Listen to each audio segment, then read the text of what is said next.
semesta alam? Dan mengapa umat Islam selalu menyindir dan mengurusi agama lain, terutama agama saudara kami Kristen? Jawabannya ada di Alkitab Kristen itu sendiri, yaitu di Markus 12 ayat 29 dan Yohanes 17 ayat 3. Jawab Yesus, hukum yang terutama ialah, dengarlah hai orang-orang Israel, Tuhan Allah kita, Tuhan itu Esa. Itulah mengapa kami umat Islam selalu menyindir dan mengingatkan saudara-saudara kami non-muslim. Dengarlah saudara-saudara kami Kristen, Tuhan kita Allah, Tuhan itu Esa. Sama persis dengan perkataan Yesus atau Nabi Isa 2000 tahun yang lalu. Kemudian di Yohanes 17 ayat 3, inilah hidup yang kekal itu, yaitu bahwa mereka mengenal Engkau satu-satunya Allah yang benar, dan mengenal Yesus yang telah Engkau utus. Haleluya, salam kemenangan iman buat kita semua. Saya ingin menanggapi sebuah video karena mereka katanya kerjanya suka sindir-sindir agama Kristen. Agama kok tukang sindir-sindir. Yang mereka sindir salah satu ayat firman Tuhan dalam Markus 12 ayat yang ke-29.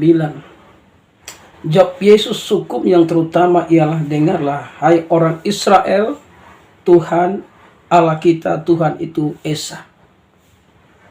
Jadi mereka tidak mengakui ada 3 pribadi, karena itu pengakuan Yesus adalah Tuhan itu Esa.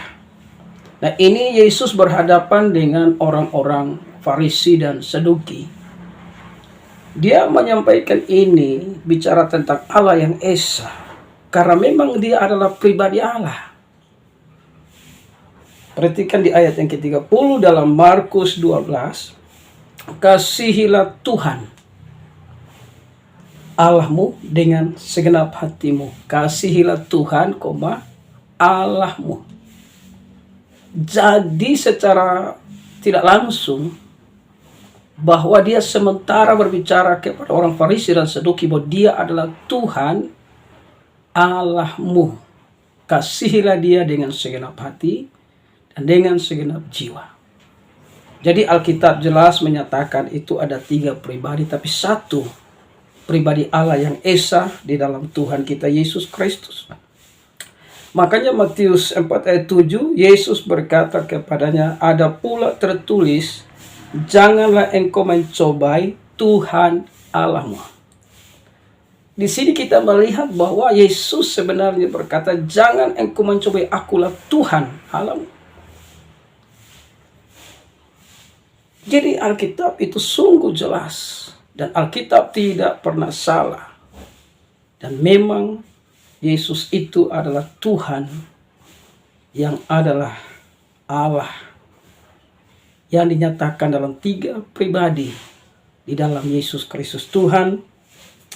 Nah, bahkan juga di Matius 4 ayat 10, maka berkatalah Yesus kepadanya, enyalah iblis, sebab ada tertulis engkau harus menyembah Tuhan.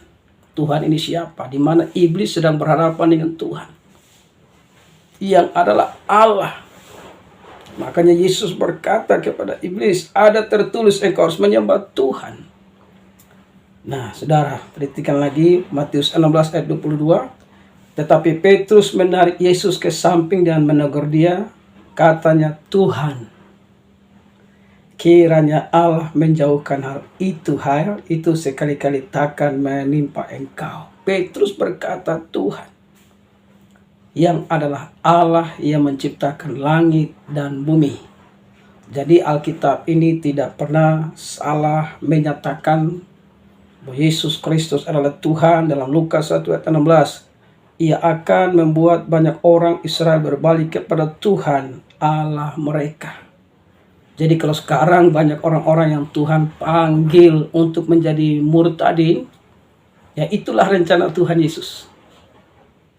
Banyak orang-orang yang pintar menjadi murtadin karena Tuhan panggil mereka, karena Tuhan pilih mereka untuk menjadi murid Tuhan, menjadi alat dalam tangan Tuhan yang bernama Yesus Kristus Tuhan. Bahkan Yohanes 20 ayat 28, Thomas menjawab dia, ya Tuhanku dan Allahku, Tuhan dan Bapakku. Yesus itu adalah Tuhan Allah yang ajaib. Jadi kita bersyukur menjadi orang-orang Kristen yang menyembah kepada Tuhan. Karena Tuhan tidak pernah mengajarkan kita untuk sindir-sindir agama manapun. Itulah ajaran yang benar. Ajaran yang datang dari kasih Allah Bapa. Kasih Tuhan yang luar biasa. Yang menyertai orang-orang yang sungguh mengasihi Tuhan. Maka Roma 5 ayat 11 berkata, dan bukan hanya itu saja, kita malah bermegah dalam Allah oleh Yesus Kristus Tuhan kita. Allah Bapa di dalam Yesus Kristus adalah Tuhan. Jadi mengapa dalam Alkitab, baik perjanjian lama dan perjanjian baru, selalu ada kata Tuhan Allah? Kenapa tidak gunakan satu saja dari perjanjian lama sampai perjanjian baru tentang kata Allah? Nah, disinilah Alkitab menyatakan Tuhan itu bicara tentang Yesus, Bapa itu bicara tentang Allah, Roh Kudus itu bicara tentang roh yang kekal, roh Allah. 3 tapi 1 Allah yang esa. Makanya Yesus berbicara kepada orang-orang Farisi dan Saduki, kasihilah Tuhan Allahmu, karena dia Tuhan yang esa. Jadi sesuai dengan 1 Yohanes 5 ayat yang ke-7, ada 3 yang memberikan kesaksian di sorga. Bapa yaitu Allah, Firman yaitu Yesus, dan Roh Kudus yaitu roh yang kekal. Ketiga yang esa.